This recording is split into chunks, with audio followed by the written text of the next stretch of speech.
कार्यक्रम के प्रायोजक हैं डिस्कवरी आउटडोर्स, सह प्रायोजक हैं JK 401 सुरक्षा धान बीज लगाइए, BPH और ब्लास्ट से सुरक्षा पाइए। नौमिनी गोल्ड अनोखी तकनीक है जापान की। अन्नदाता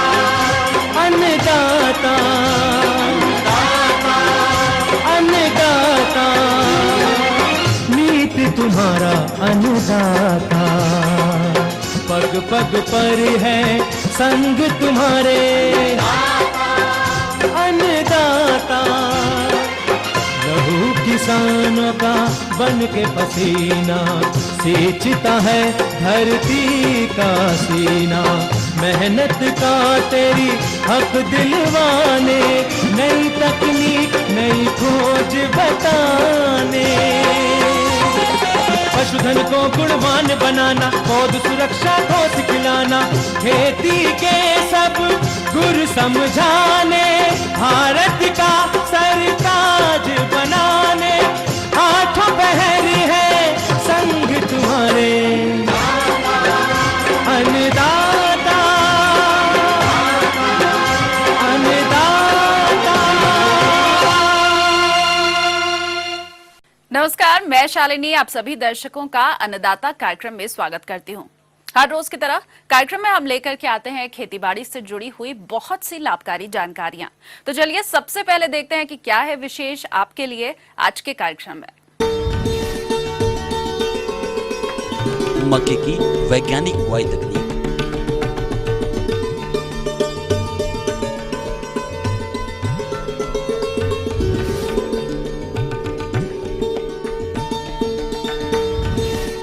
अगेती फूल गोभी की पौधशाला तैयारी पर जानकारी।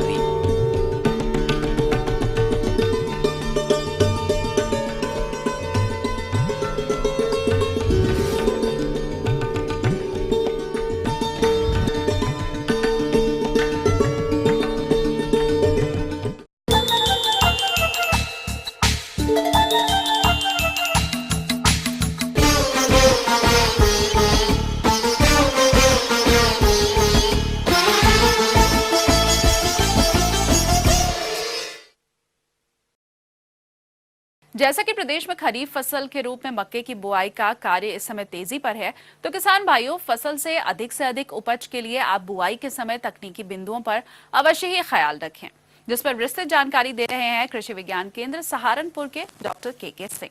किसान भाइयों, आज हम वार्ता कर रहे हैं खरीफ मक्का की बुआई के संबंध में बात, जो कि खरीफ मक्का की बुआई का समय लगभग अब शुरू हो चुका है, क्योंकि इसकी बुआई 15 जून से 15 जुलाई में सबसे अच्छा समय माना जाता है बुआई का, खरीफ मक्का की बुआई का।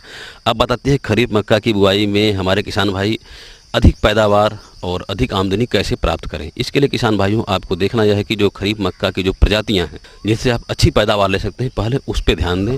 उसमें प्रजातियों में है, अगर आप क्वालिटी प्रोटीन में मक्का की बात करते हैं जिसमें प्रोटीन ज़्यादा होता है, उसमें है HQPM 1, HQPM 4, HQPM 5। ये तो है हाई क्वालिटी प्रोटीन में, जिसमें कि इसके रोटी खाने के लिए, जैसे हमारे किसान भाई कुछ मक्का के अपने रोटी में खाने के लिए प्रयोग करते हैं, यह प्रजातियां उनके लिए।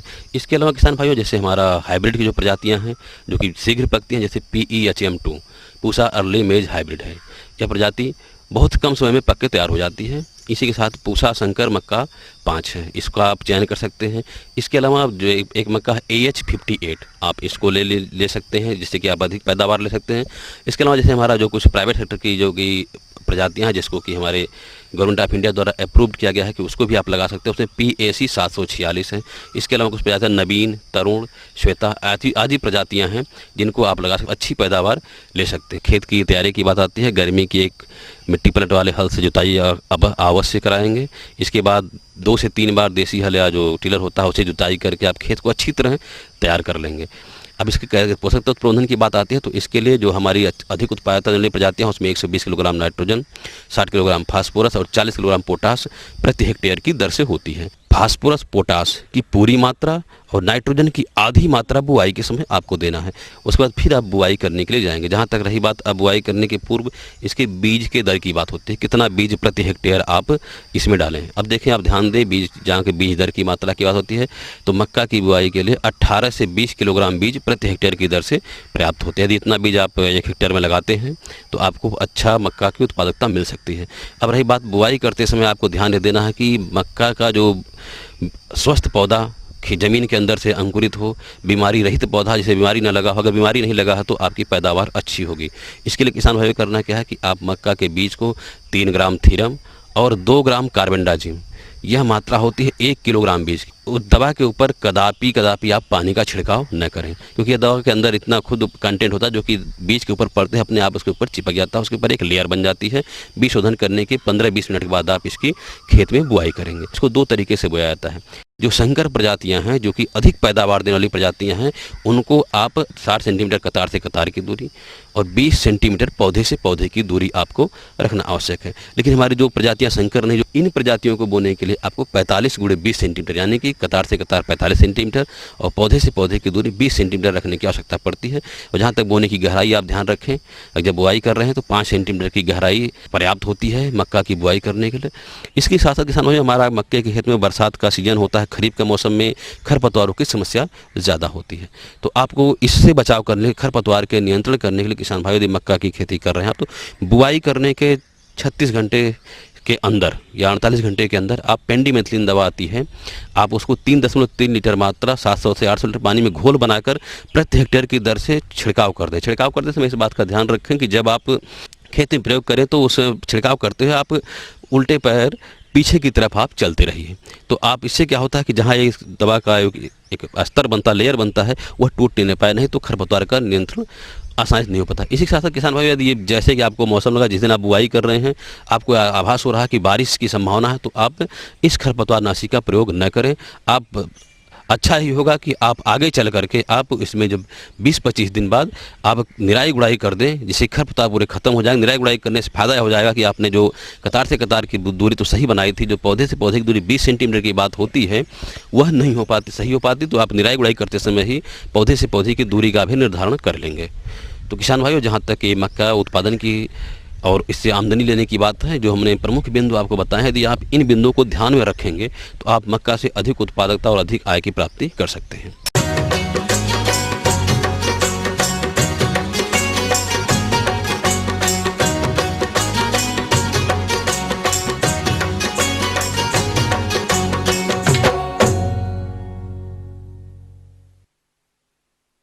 किसान भाइयों, जैसा कि आप जानते हैं कि अपने प्रदेश में बहुत से कृषक जून माह में अगेती फूल गोभी की नर्सरी तैयार करते हैं।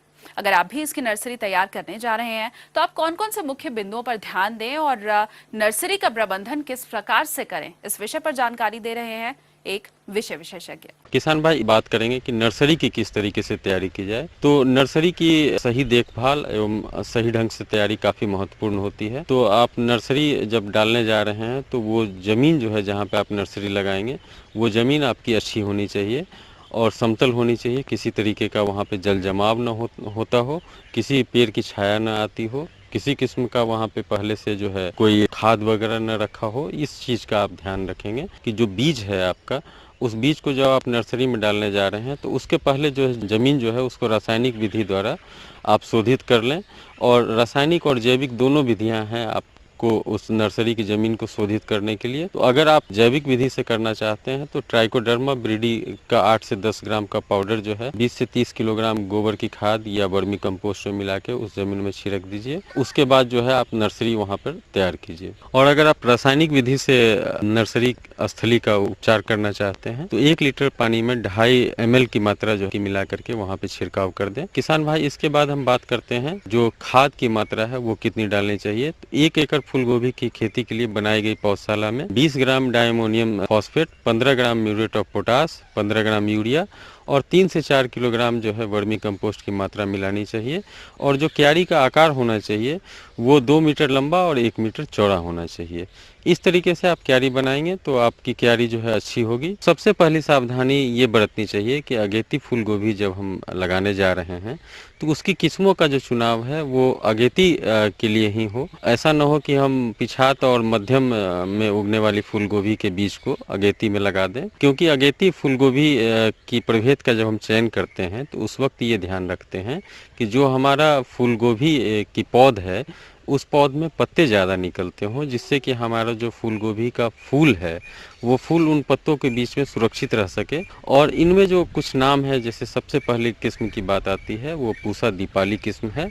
इसकी जो औसत उपज क्षमता है वो 40 से लेकर 45 क्विंटल तक है। उसके बाद दूसरी किस्म है किसान भाइयों पंत गोभी 4 की। ये किस्म 60 से 65 दिनों में पककर तैयार हो जाती है तथा इसकी उपज क्षमता जो है 45 से 50 क्विंटल प्रति एकड़ तक प्राप्त की जा सकती है। इसके बाद एक और किस्म है पूसा सिंथेटिक। यह भारतीय कृषि अनुसंधान संस्थान नई दिल्ली द्वारा विकसित किस्म है और इसकी उत्पादन क्षमता 45 से लेकर 50 क्विंटल प्रति एकड़ है। पूसा कार्तिकी है। इस किस्म के फल जो है भूरे रंग के वो बिखरे हुए होते हैं और इसकी फसल अक्टूबर में तैयार हो जाती है और इसकी जो उपज क्षमता है ये 40 से लेकर 45 क्विंटल प्रति एकड़ तक है। कोसी क्वारी एक किस्म है। ये किस्म 65 से लेकर 70 दिन में पककर तैयार हो जाती है और इसकी औसत उपज क्षमता 48 से लेकर 50 क्विंटल प्रति एकड़ है। उसके बाद किसान भाई बात करते हैं अगेती फूल गोभी के लिए जो उपयुक्त बीज दर है उसकी बात करते हैं। तो अगेती फूल गोभी के लिए अधिक बीज की आवश्यकता होती है और उन्नत प्रभेद का अगर बीज आप इस्तेमाल में लाते हैं तो 250 से लेकर के 300 ग्राम, और अगर आप हाइब्रिड जो संकर किस्में हैं उनका प्रयोग करते हैं तो उनका 100 से लेकर 180 ग्राम जो है प्रति एकड़ की दर से इसकी ज़रूरत होती है। और बीज को जब आप पौधशाला में ले जा रहे हैं लगाने के लिए तो उससे पहले उसको जो है ज़रूर जो है उपचारित कर लें। 1 किलोग्राम अगर बीज है आपका तो उसमें 2.5 ग्राम के हिसाब से कैप्टान या थीरम से उस बीज को उपचारित कर लें। उपचारित करने के बाद ही उस बीज को लगाना चाहिए। किसान भाई जो बीज है आपकी उस बीज में थोड़ा सा बालू मिला करके या गोबर की खाद मिला करके एक एक बीज एक एक स्थान पर गिरावें और गिराने के बाद जो है हल्की सिंचाई कर दें और सिंचाई करने के बाद उसके ऊपर वर्मी कंपोस्ट की एक परत जो है उसके ऊपर डाल दें। जो इस समय में आप बीजस्थली तैयार करते हैं, नर्सरी तैयार करते हैं, तो वर्षा की बूंदों से बीजस्थली को नुकसान पहुंचने का खतरा हो जाता है। तो आप बांस की कमाची बना करके उस कमाची के ऊपर नेट जो मच्छरदानी होती है आपकी नेट होती है उसको या फिर पॉलीथीन की शीट को लगा देंगे तो उससे क्या होगा कि आपकी जो गोभी की पौधे जो नव पौध है उस पर वर्षा की सीधी बूंदें जो है वो नहीं पड़ेगी और आपकी पौध जो है वो सुरक्षित रहेगी। तो ये थी कुछ उपयोगी जानकारियां। अब लेते हैं एक छोटा सा ब्रेक, जल्द ही वापस लौटेंगे और कार्यक्रम में आगे हैं कुछ और महत्वपूर्ण जानकारियां, तो आप बने रहिए हमारे साथ।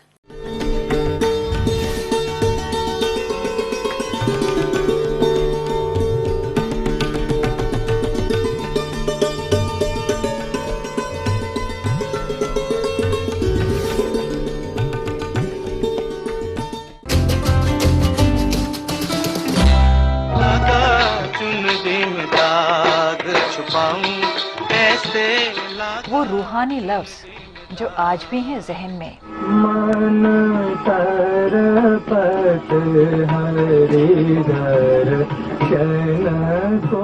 वो खुदाई मौसीकी जो ले आए जन्नत जमी पर। जो भी हो तुम खुदा की कसम लाजवाब हो। वो दिलकश अंदाज जो लौटा लाए गुजरा जमाना। प्यार किया तो डरना क्या, जब प्यार किया तो डरना क्या। देखिए भूले बिसरे गीत। डरना क्या जब प्यार।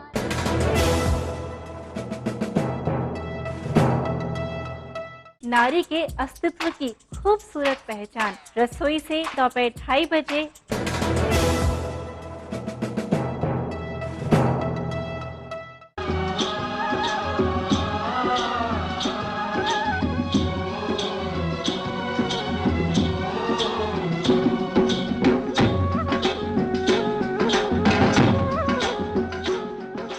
ब्रेक के बाद एक बार फिर से आप सभी दर्शकों का अन्नदाता कार्यक्रम में स्वागत है और अब बढ़ते हैं अगली प्रस्तुति की ओर।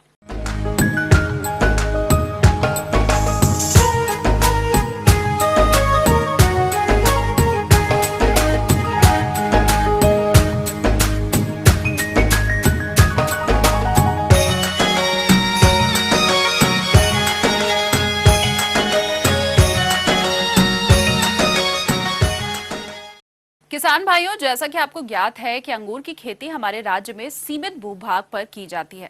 इसका प्रमुख कारण है हमारे प्रदेश के लिए उपयुक्त प्रजातियों का ना होना व उपयुक्त जलवायु का ना होना। लेकिन अब वैज्ञानिकों ने ऐसी तकनीक और प्रजातियां विकसित की हैं जिनकी खेती किसान आसानी से करके लाभ कमा सकते हैं। इन्हीं सब बिंदुओं पर विस्तार से प्रकाश डाल रहे हैं चंद्रशेखर आजाद कृषि विश्वविद्यालय कानपुर के उद्यान वैज्ञानिक डॉक्टर पीएन कटियार। जहाँ तक अंगूर की खेती की बात है, अब से 10-15 साल पहले हमारे पश्चिमी उत्तर प्रदेश में अंगूर की काफ़ी मात्रा में खेती की जाती। किसान भाइयों, अंगूर की खेती में प्रमुख रूप से आपको 3-4 बातों का ध्यान रखना है। पहली, अंगूर की जब खेती की जाती है तो अंगूर के लिए ट्रेनिंग और प्रूनिंग, ये 2 चीज़ें बड़े महत्वपूर्ण हैं, जो थोड़ा सा टेक्निकल भी है। अंगूर के ट्रेनिंग के लिए 3-4 सिस्टम है। टेलीफोन सिस्टम हुआ, निफिन सिस्टम हुआ, हेड सिस्टम हुआ। उस तरह से प्रजातियों के आधार पर इसको हम ट्रेनिंग करते हैं। कई हमारी पुरानी अच्छी प्रजातियां हैं, परलेट है, डिलाइट है, ब्यूटी सीडलेस है, थॉमसन सीडलेस है। इस समय हमने IIHR जो हमारा हिसारगट्टा बंगलौर है, Indian institute of horticulture research, उन्होंने कई हाइब्रिड वैरायटीज अंगूर की निकाल ली हैं। आप बाजार में देखते भी हैं कि काला वाला अंगूर भी आता है, हरा वाला अंगूर भी आता है। तो जो हाइब्रिड वैरायटीज हैं उनमें अच्छा उत्पादन प्राप्त होता है। अगर आप हाइब्रिड वैरायटीज की खेती करना चाहते हैं तो इस आधार पर कि हमने किस तरह का स्ट्रक्चर बनाया है, उसमें कौन सी प्रजाति सूटेबल होती है, उस तरह की प्रजाति का चुनाव करके इसकी रोपाई करीब 2.5 से 1.5 से 2 मीटर की दूरी पे पौधों की रोपाई करते हैं। जिस तरह की प्रजातियां हैं उसी तरह से इसके सिस्टम के लिए, ट्रेनिंग सिस्टम के लिए स्ट्रक्चर बनाना पड़ता है, जो कि थोड़ा टेक्निकल है। दूसरा, किसान भाइयों है, हम दिसंबर के अंतिम सप्ताह में इसकी विधिवत प्रूनिंग कर देते हैं। पौधों को हम 1-1.5 मीटर की हाइट तक जो स्ट्रक्चर बना होता है वहाँ तक ले जाते हैं, फिर इसको क्रीपिंग कराते हैं, छैलाते हैं। हर साल हमें इसकी प्रूनिंग करनी पड़ती है। एक बार अगर ट्रेनिंग हो गई तो प्रूनिंग फिर हर साल हमें ज़रूरत पड़ती है। प्रूनिंग के आधार पर 2 तरह से हम इसकी प्रूनिंग करते हैं। वो प्रजाति पर निर्भर करता है कि प्रजाति अपने मुख्य तने से कितनी दूरी पर फलत शुरू करती है और कितनी दूरी तक फलत करती है। जब प्रजाति की फलत की दूरी हमें पता होती है, उस हिसाब से हम इसका प्रूनिंग करते हैं। खाद और उर्वरक का प्रयोग भी उसी समय कर देते हैं। गोबर की खाद प्रति पौधा 3 से 5 किलो, रासायनिक खाद 100 ग्राम मिक्सचर DAP यूरिया पोटास का। गोबर की खाद के साथ प्रति वाइन, इसके जो पौधा होता छलता है इसलिए इसको वाइन कहते हैं, प्रति वाइन अगर हम दे देते हैं और नियमित सिंचाई प्रारंभ कर देते हैं मिट्टी के आधार पर। चौथे दिन से लेकर सप्ताह पे इसकी सिंचाई की जरूरत पड़ती है। यदि हम समय से सिंचाई करते रहते हैं तो इसके पौधे फ्लावरिंग शुरू कर देते हैं। नियमित रूप से हम अगर खाद उर्वरक और सिंचाई का प्रयोग करते रहते हैं, समय से ट्रेनिंग और प्रूनिंग करते रहते हैं, तो किसान भाइयों, अंगूर का उत्पादन बहुत अच्छा है।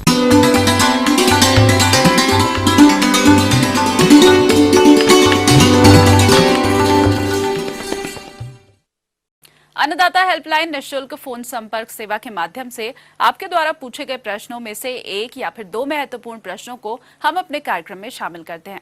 और इसी के तहत आज का चयनित प्रश्न और उसका जवाब इस प्रकार है। निःशुल्क अन्नदाता हेल्पलाइन में आज हमने जिस प्रश्न को शामिल किया है उसे पूछा है फूलपुर आजमगढ़ सत्य प्रकाश यादव ने। आपने दुधारू पशुओं हेतु बाईपास प्रोटीन तैयार करने की तकनीक पर जानकारी चाहिए। अपने जो जुगाली करने वाले पशु हैं, चाहे वो गाय है, भैंस है, भेड़ है, बकरी है, इनका जो पेट होता है, स्टमक जिसे कहते हैं, वो 4 भागों में बटा हुआ होता है, जैसे र्यूमन, रेटिकुलम, ओमेजम और एबोमेजम। ये जानवर की अपनी फिजियोलॉजी है जो जुगाली करने वाले हो। अब नॉर्मली अपन दाना खिलाते हैं जिसमें कार्बोहाइड्रेट भी होता है, प्रोटीन भी होती है, मिनरल्स विटामिन्स भी होते हैं। ये सारी महंगी महंगी चीज़ें अपन खिला रहे हैं। अब ये जो बाईपास प्रोटीन का जो टेक्नोलॉजी है, ये जो खल अपन जो खिला रहे हैं, चाहे सरसों की है, अलसी की है, मूंगफली की है, ये जानवर को प्रोटीन की आपूर्ति के लिए खिलाते हैं। नॉर्मली क्या होता है कि जब अपन इन खलों को पशु आहार में मिक्स करके खिलाते हैं तो जो खल का फर्मेंटेशन है या डिग्रेडेशन है वो पशुओं के पेट यानी कि जिसको र्यूमन कहा जाता है उसमें होता है। जब र्यूमन में डिग्रेडेशन होता है या फर्मेंटेशन होता है तब उससे मिलने वाली जो एनर्जी है उसका लॉसेस या हास बहुत ज़्यादा होता है। जब तक अपन इस मिलने वाली एनर्जी का जो लॉसेस हो रहा है हीट इंक्रीमेंट HI के रूप में, इसको अपन जब तक कम नहीं कर पाएंगे तब तक इसका अपन यूजफुल उत्पादन के कार्यों में नहीं ले पाएंगे। यूजफुल उत्पादन कार्य में नहीं ले पाएंगे मतलब कि ना तो उस एनर्जी को अपन ग्रोथ के लिए काम में ले पा रहे हैं और ना ही अपन उसको दूध उत्पादन के लिए काम में ले पाएंगे। अब अपन को ये कोशिश करी जाए कि जो प्रोटीन इतना महंगा जो पार्ट है पशु आहार का, उससे जो एनर्जी मिलती है उसका पूरा उपयोग अपन कर पाए। इसके लिए ज़रूरी है कि जो सामान्य तरीके से जो प्रोटीन का जो फर्मेंटेशन होता है, जो र्यूमन के अंदर होता है, उसको र्यूमन में फर्मेंट नहीं करा के या डिग्रेड नहीं करा के सीधे तौर पे उसको एबोमेजम या ट्री स्टमक जिसको कहा जाता है, वहाँ उसका हम फर्मेंटेशन करा पाते हैं। तो उससे जो मिलने वाली एनर्जी है उससे करीब 15 से लेके 20% तक दूध उत्पादन में वृद्धि हो सकती है। और अगर अपन ऐसे फीड को जो बाईपास प्रोटीन वाला फीड है, अगर किसी ग्रोइंग एनिमल को खिला रहे हैं, पाड़ी को खिला रहे हैं या हीफर को खिला रहे हैं, भड़वार वाले जानवर को खिला रहे हैं, तो करीब 30 से लेके 40% तक उनके ग्रोथ में या वृद्धि में बढ़ोतरी संभव है। अब सवाल ये उठता है कि कैसे हम इसका बाईपास प्रोटीन का फीड तैयार कर सकते हैं। बाज़ारों में हालांकि बाईपास प्रोटीन युक्त पशु आहार मिल रहा है, लेकिन एक पशुपालक अगर जो राशन जो बना रहा है वो अपने घर पे भी तैयार कर सकता है। वो कैसे तैयार कर सकता है? इसमें करना क्या होता है, अगर पशुपालक भाई अपने खेत पे भी या अपने बाड़े में भी करना चाहे अपने पशुओं के साथ में, तो खल को आपको 4% फॉर्मेलिन के साथ ट्रीट करना है। उस खल को ट्रीट करने के पहले खल को आपको मिक्स करना, ग्राइंड करना पड़ेगा। ग्राइंड करके नहीं, उसको अपन 4% फॉर्मेलिन से ट्रीट कर देते हैं और 3 दिन अपन उसको एनारोबिक कंडीशन में बंद कर देते हैं ताकि पूरी तरह से वो रसायन फीड पर काम कर सके।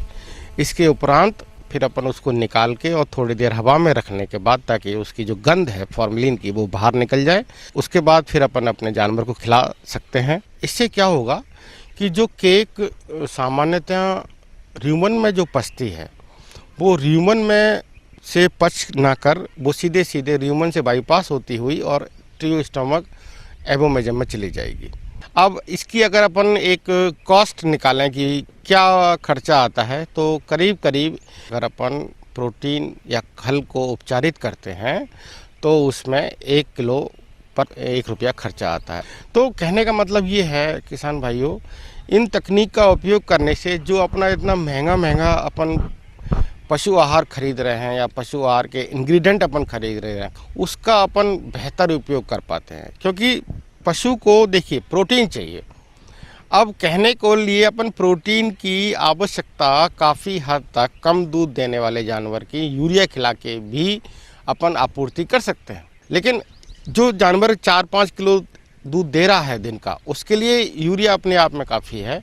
यूरिया से भी ट्रीट कर किया जा सकता है और उससे भी आप जानवर की प्रोटीन की रिक्वायरमेंट को पूरा किया जा सकता है। लेकिन जो अधिक दूध देने वाले जानवर हैं, 15 से 20 किलो प्रतिदिन जो दूध देने वाले जानवर हैं, उनको अगर अपन बाईपास प्रोटीन का उपचारित फीड अपन खिलाते हैं तो उससे अपन उनसे उनके दूध उत्पादन की वृद्धि भी देख सकते हैं। इसके साथ साथ अपन अगर वृद्धि वाले जानवर को खिला रहे हैं तो उनकी वृद्धि को दर को बढ़ा सकते हैं और साथ साथ इसके अपन उसके जो लागत जो आ रही है अपनी, उस लागत को कम करके और उस अवयवों का अपन बेहतर उपयोग कर पाएंगे। इसी कड़ी में जिस दूसरे प्रश्न को शामिल किया गया है उसे पूछा है दावनी सहारनपुर के शिवपाल सैनी ने। आपने कपास की फसल में समसामयिक प्रबंधनों पर जानकारी चाहिए। यहाँ पर कपास लग, वहाँ पर 2 तरह के कपास लगते हैं। एक तो ये कि गर्मी में कपास लग चुका है और वो उग चुका है, पौधे बड़े भी हो चुके हैं थोड़े थोड़े। भी जो सबसे अहम बात है कि बुआई के समय उर्वरकों का प्रयोग बहुत कम किसान भाई करते हैं। तो मैं यहाँ पर सलाह देना चाहता हूँ कि जो संतुलित मात्रा में उर्वरकों की प्रयोग होने चाहिए, तो संकर कपास होने के नाते इसे अधिक मात्रा में उर्वरकों की आवश्यकता होती। तो इसके लिए 150 किलोग्राम तक नत्रजन प्रयोग कर सकते हैं। और 80 किलोग्राम फास्फोरस का यानी स्फुर का प्रयोग करना चाहिए 2.5 एकड़ में यानी 1 हेक्टेयर में, और 60 किलोग्राम पोटाश का प्रयोग करना चाहिए 1 हेक्टेयर में। उर्वरकों में से नाइट्रोजन की 10% मात्रा बुआई के समय, स्फुर और पोटाश की 50% मात्रा बुआई के समय अवश्य रूप से दें। इसके अलावा जो नाइट्रोजन बचता है उसके 4 भाग कर लें और उस 4 भाग में से हर एक भाग को 30 दिन के बाद अपने खेतों में प्रयोग करें। और इसके अलावा जो आपका आधा पोटाश और स्फुर बचा है उसको 50-60 दिन बाद प्रयोग करें, तो इससे आपको अधिक लाभ होगा। इसके बाद कृषि क्रियाओं में मुख्य रूप से सबसे पहले आता है कि आपको अपने खेत को किसी भी तरह से, किसी भी रूप में, किसी भी तरीके से घास से रहित करना होता है। तो उसके लिए बख्खर चला करके उसकी निराई गुड़ाई करें, अथवा दूसरे जो भी आपके पास संभव तरीके हों उनका प्रयोग करके घास अवश्य निकालें। और इसके अलावा जो हमारी बात यहाँ पर महत्वपूर्ण है वो ये है कि जब आप कपास लगाते हैं और सारी कृषि क्रियाएं करते हैं, उस बीच में बहुत जगह के पौधे नष्ट हो जाते हैं, खत्म हो जाते हैं, या तो काट देते हैं, कुछ पौधे उगते नहीं हैं, किन्हीं न किन्हीं कारणों से उसमें अंतर हो जाता है, गैप बन जाता है। तो उस गैप को पूरा करने के लिए आपको मैं यहाँ से सुझाव दूंगा कि जिस समय आप अपना कपास की बुआई करते हैं उसी समय कुछ बीज जो आपके बच जाते हैं उनको पन्नी में और अच्छा सा गोबर का खाद और मिट्टी का बना हुआ मटेरियल, मिट्टी बना लें, मिट्टी और गोबर का मिश्रण कर लें और उसको पन्नियों में भर करके उसमें बीज को उगा लें। तो जहाँ जहाँ आपका गैप हुआ है फिर उसके बाद उस पौधे को वहाँ लगा दें। तो इससे क्या होगा कि आपके खेत में कोई पौधा छोटा कोई बड़ा नहीं दिखेगा, सारे पौधे एक साथ चलेंगे। तो जो किसान भाइयों यहाँ पर ये ध्यान रखना है कि जैसे सच निकालने के बाद जब हमारा पौधा बड़ा होना शुरू होता है तब उसमें तरह तरह की समस्याएं आती हैं। पहली समस्या आती है रस चूसक कीटों की। तो किसान भाइयों, कपास की फसल में अंकुरण अवस्था से ही रस चूसक कीटों का प्रकोप शुरू हो जाता है, जैसे माहो, फुदका, तेला, सफेद मक्खी आदि। ये कीट पत्तियों का रस चूसकर नुकसान पहुंचाते हैं। आइए बात करते हैं इनके समेकित प्रबंधन की। इस हेतु खेत की ग्रीष्मकालीन गहरी जुताई करें, रोग प्रतिरोधी प्रजातियों का चयन करें, खेत को खरपतवार मुक्त रखें, फसल चक्र अपनाएं, बोने से पहले बीजों को फफूंदनाशी द्वारा बीजोपचार अवश्य करें, जल निकास का उत्तम प्रबंधन करें। अंतर्वर्तीय फसल लगाने पर भी रोगों का प्रकोप कम होता है। नत्रजनीय उर्वरकों का प्रयोग संस्तुत की गई मात्रा के अनुसार करें। जैविक दवा में नीम आधारित कीटनाशक दवा 5 मिलीलीटर प्रति लीटर पानी की दर से एक घोल बनाकर छिड़काव करें। पर्ण कुंचन रोग के नियंत्रण के लिए किसी भी अंत प्रवाही कीटनाशक जैसे एसिटामिप्रिड का 1 ग्राम 3 लीटर के हिसाब से घोल बनाकर छिड़काव करें। हम ये उम्मीद करते हैं कि आज का कार्यक्रम आप सभी दर्शकों के लिए उपयोगी रहा होगा। किसान भाइयों, अन्नदाता आपकी सेवा के लिए संकल्परत है। कृषि संबंधित समस्या एवं सुझावों के लिए आप हमें इस पते पर संपर्क कर सकते हैं। प्रोड्यूसर अन्नदाता, ETV, Uttar Pradesh, Uttarakhand, Ramoji film city, Hyderabad 501512। साथ ही आप हमें ईमेल भी कर सकते हैं। हमारा ईमेल ID है annadaata.up@etv.co.in। इसके अलावा आप हमें निःशुल्क हेल्पलाइन नंबर 180042540885 पर शाम 5 से 6 बजे के बीच संपर्क कर सकते हैं। और आइए अब देखते हैं कल दिखाए जाने वाले कार्यक्रम की मुख्य झलकियां।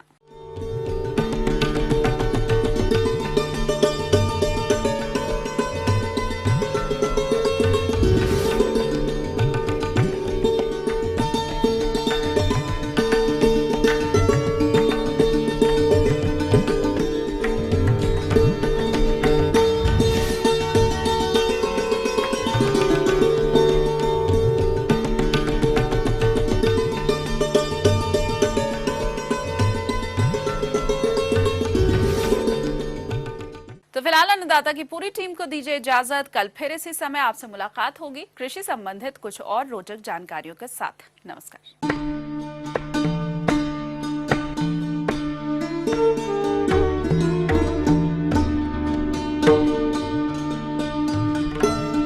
इस कार्यक्रम के प्रायोजक थे डिस्कवरी आउटडोर्स, सह प्रायोजक हैं JK 401 सुरक्षा धान बीज लगाइए, BPH और ब्लास्ट से सुरक्षा पाइए। नौमेनी गोल्ड, अनोखी तकनीक है जापान की।